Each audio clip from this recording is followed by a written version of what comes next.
Épître de Paul à Tite, chapitre 1er. Paul, serviteur de Dieu et apôtre de Jésus-Christ pour la foi des élus de Dieu et la connaissance de la vérité qui est selon la piété, lesquels reposent sur l'espérance de la vie éternelle, promise dès les plus anciens temps par le Dieu qui ne ment point, et qui a manifesté sa parole en son temps, par la prédication qui m'a été confiée d'après l'ordre de Dieu notre Sauveur. À Tite, mon enfant légitime en notre commune foi, que la grâce et la paix te soient données de la part de Dieu le Père et de Jésus-Christ notre Sauveur. Je t'ai laissé en Crète, afin que tu mettes en ordre ce qui reste à régler, et que, selon mes instructions, tu établisses des anciens dans chaque ville.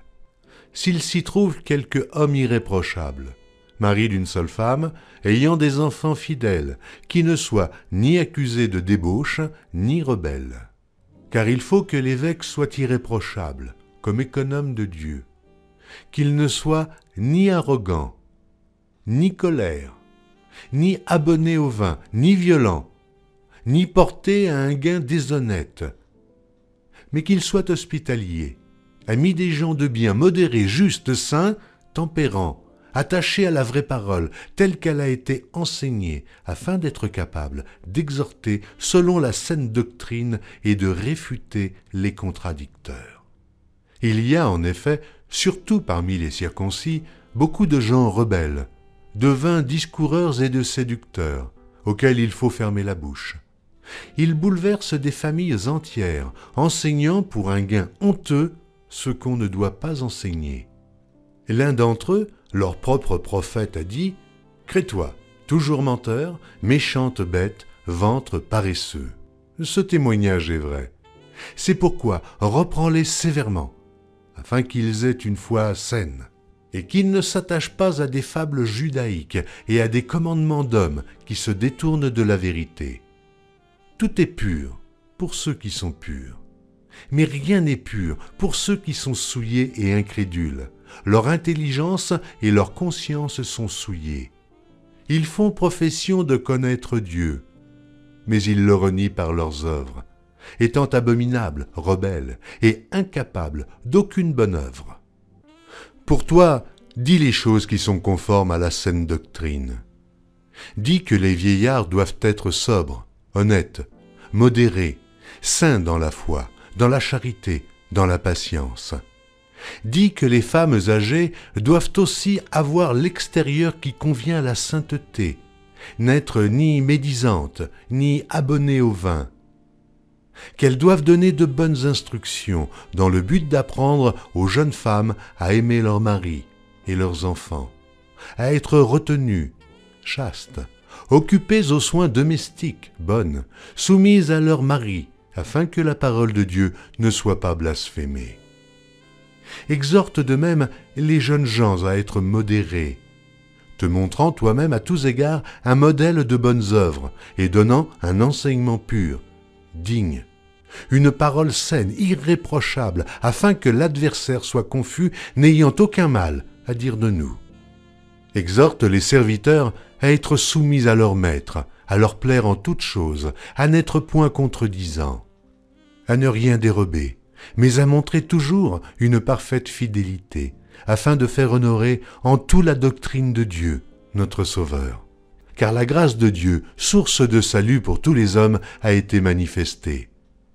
Elle nous enseigne à renoncer à l'impiété et aux convoitises mondaines, et à vivre dans le siècle présent selon la sagesse, la justice et la piété, en attendant la bienheureuse espérance et la manifestation de la gloire du grand Dieu et de notre Sauveur Jésus-Christ, qui s'est donné lui-même pour nous, afin de nous racheter de toute iniquité et de se faire un peuple qui lui appartienne, purifié par lui et zélé pour les bonnes œuvres.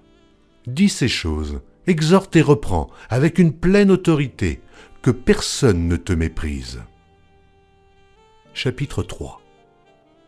Rappelle-leur d'être soumis aux magistrats et aux autorités, d'obéir, d'être prêts à toute bonne œuvre, de ne médire de personne, d'être pacifique, modéré, plein de douceur envers tous les hommes.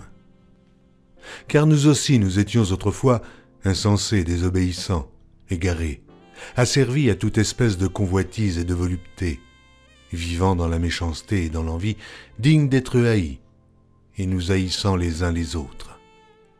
Mais lorsque la bonté de Dieu notre Sauveur et son amour pour les hommes ont été manifestés, il nous a sauvés, non à cause des œuvres de justice que nous aurions faites, mais selon sa miséricorde, par le baptême de la génération et le renouvellement du Saint-Esprit, qu'il a répandu sur nous avec abondance par Jésus-Christ, notre Sauveur, afin que, justifiés par sa grâce, nous devenions, en espérance, héritiers de la vie éternelle. Cette parole est certaine, et je veux que tu affirmes ces choses, afin que ceux qui ont cru en Dieu s'appliquent à pratiquer de bonnes œuvres. Voilà ce qui est bon et utile aux hommes.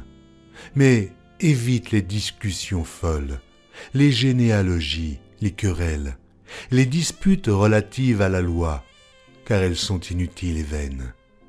Éloigne-toi, après un premier et un second avertissement, de celui qui provoque des divisions, sachant qu'un homme de cette espèce est perverti, et qu'il pêche en se condamnant lui-même. Lorsque je t'enverrai Artémas ou Tychique, hâte-toi de venir me rejoindre à Nicopolis, car c'est là que j'ai résolu de passer l'hiver. Aie soin de pourvoir au voyage de Zénas, le docteur de la loi, et d'Apollos, en sorte que rien ne leur manque. Il faut que les nôtres aussi apprennent à pratiquer de bonnes œuvres pour subvenir aux besoins pressants, afin qu'ils ne soient pas sans produire des fruits. Tous ceux qui sont avec moi te saluent. Salue ceux qui nous aiment dans la foi. Que la grâce soit avec vous tous.